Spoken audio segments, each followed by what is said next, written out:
সুবিধা নাই, সরকারি সুবিধা আলুর দামও তো নাই, যা তরকারির দামও নাই। আমি তো ব্যবসা করি, কিচ্ছু মানে কোনোটাও শান্তি নেই। আর এখনই আমি মানুষের সঙ্গে তর্ক করলাম। উনি একটু তৃণমূলের লোক, দেখি এখানে বিজেপি আসলে এটা করে দিবে না, মাংস খাবার দিবে না, অমুক দিবে না, তমুক দিবে না, নানানটা বলে। হ্যাঁ, তোমরা এটা কি জানেন, গাড়ি থাকলে কিছু সুবিধা পাবেন না।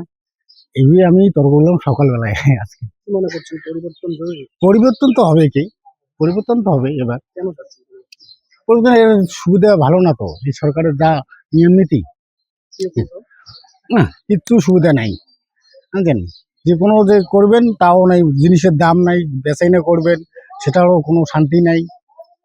আর হচ্ছে সরকারি সুবিধা দিতেছে বলে এই মনে করে ঘরে ঘরে বলে টাকা দেয়, মানে মাধ্যমিক পাশের। সরকার তো দাবি করছে লক্ষ্মীর ভান্ডার। না না, রাজ্য সরকারের ওটা খালি খালি কয় সেনে কবে 10 জন কাক দিবে, 50 জনে নেই।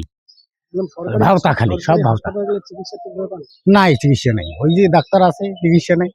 মানে রুগীর সংখ্যা বেশি, বেড নাই, 2-3 জন করে বেডে থাকতে হয়, এইরকম সমস্যা।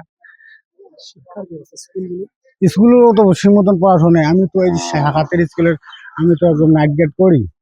হুম ছাত্রের ঘরের কোনো ইয়েও নাই, মাস্টার আসবে কয়টার সময়, 11টার সময় আইসে ইয়ে করে, এই যে চাপ করছে পুরা, করার পরে তো ওই রকমই চলছে।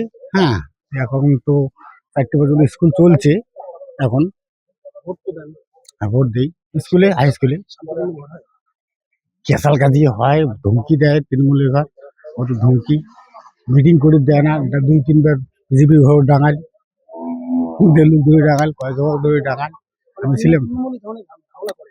ও ঝামেলা করবে কি? ও তো বাহিনীগুলো অন্যরকম না, বুঝছেন, ওগুলো তো ইয়েও বাহিনী। হ্যাঁ, ধমকি করলে এটাকে বসাই দিতে হবে, বসে দিতে হবে।